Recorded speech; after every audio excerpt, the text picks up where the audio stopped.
212 Indians have been brought back home from Israel. They were stuck there and looking for a way to get back home. More Indians, in fact, there in Israel looking to come back home. Now, my colleague is, in fact, in the airport, who's spoken to several of these students who've come back home. 212 Indians brought back home at this point. Vedant, take us to the ground situation. We've spoken to several of them. Some of them reunited with their families who live in Delhi. Several of them still waiting to go back home. Take us through what's happening. That's right, Aarti. So, the first batch of Indians from Israel has arrived here. In fact, Union Minister Rajiv Chandrasekhar was here to receive them, and most of them have now left. It was, on flight 1140, 250 Indians, 212 of them actually students, many of them PhD students, master's students, staying there in Israel from, for the past 1 year almost. Many of them. So now, of course, they're back, and many of them telling us that it was actually the embassy which actually reached out to them. They, of course, have prepared an exhaustive list of students, many of them who have registered themselves there with the embassy. So approximately 18,000 Indians in Israel, most of them students, because a lot of them from various parts of India go to Israel for higher studies. Many of them still awaiting confirmation from the embassy to return to India. The first batch has come on this chartered flight, and many more of these chartered flights will be running in the next couple of days, particularly in the next 2 days is what we're being told.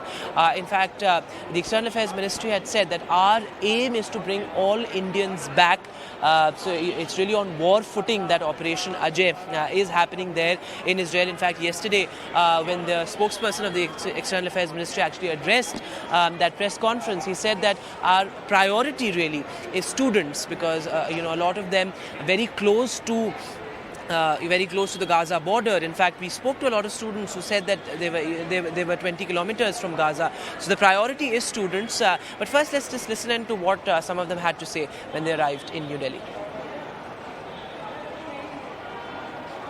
So the first batch of Indians has started arriving. In fact, 250 Indians. I am one of them. So your name and must be a sigh of relief to be back home. Very relieved.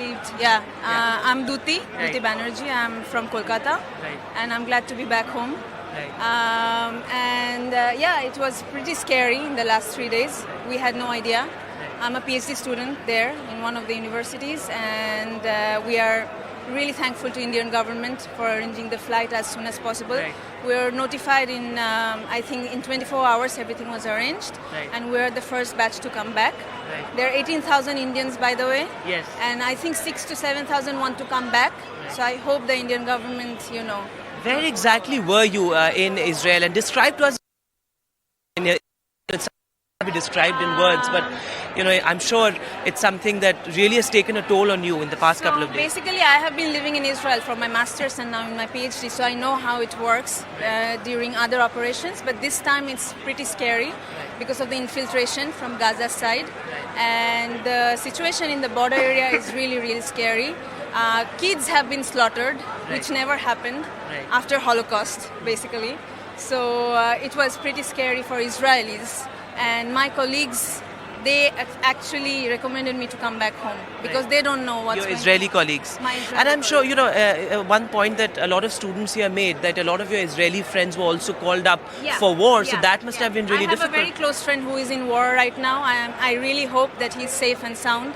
And they are in reserve army, so they cannot say no to it. And they're fighting for their country. I hope for the best, and I hope for peace. And I'm sure a lot of students here were saying that you are safe, but your prayers and your thoughts are still with your friends and your colleagues there. Yes. My boss, her daughters and sons, they're also in the war. So I just hope that they're all safe and sound. A lot of soldiers are killed in the last few days. And I hope that my friends and people I know, they are safe and sound. I'll let you go quickly because I know your family is waiting. But just your last word. I mean, you've been in the war zone in the past couple of days. What do you think? I mean, war is something that's not advantageous to anyone. It's something that takes a toll on everyone. It's stupid. It's a stupid fight, and I don't know. It's about religion or the land. It's not clear to me, to be honest, because the history there is pretty complicated. But we don't need war in this world. We have enough of it already. So I hope for peace, and I hope this thing, We don't just, need war yeah, in this we time. don't. Thanks we so don't much, need- Duti, and really good to have you back. So, Aarti, there you have it. The first batch of Indians has arrived, around 250 of them. Most of them students, actually, more than 200 students, many of them PhD students, master students. A lot of them really commending the efforts of the Indian government and Operation Ajay. Many such operations have been carried out in the past, whether it was in Turkey or Sudan, earlier during the Lebanon war as well. But this first batch has arrived. Almost 6,000 Indians have registered with the embassy to actually make their way back to India. And this was the first chartered flights. Many more such flights will be operating in the days to come. In fact, today we also saw Union Minister Rajiv Chandrasekhar receive a lot of these students here at the Delhi airport. A lot of them, many of them are from Madhya Pradesh, some of them from Jharkhand. So it's not like all of them are from Delhi, and all of them telling us, the predicament, the ordeal of being in a war zone. They're waiting to, reunite with their families. It's been a tough time for all of them, but the emotion here is really palpable. The first batch of Indians from Israel has arrived. Let's try and get in a word from this particular student here. It's good to really have you back. Your name? Priyanka. Priyanka, what was the first thought that actually crossed your mind the moment you saw the runway? I was very happy, and landing back to Delhi, I took some photograph of back to home, and I shared with my friends and family. So I'm safe and back. Where exactly were you in Israel? So my location was at the central Israel. It's, you can say, around 10 to 15 kilometers away from the Tel Aviv Central. Right. Talk to us about the situation there, because suddenly you hear sirens going off, the sound of boom, the sound of rockets. Must have been extremely difficult to deal with in the past couple of 3-4 days particularly. Yes, so this was a kind of first experience for me, and like many of the students who are staying there are for a quite long period of time. So they were relaxed, and they help us out how to manage the situation and not to panic with the sound and with the vibrations. But yes, initially when it started, we were not knowing that what's going on, right. And it started suddenly early in the morning, so that was quite panicking. Right. And also, do you have your family, all of your family here, or were you staying there with your family? What was it? No, my family is here, and Where exactly? So my maternal home is in Nagpur. Right, in Nagpur. So I'm sure you're waiting to reunite with your family, all of them. And Yes, of course. Yes. Right.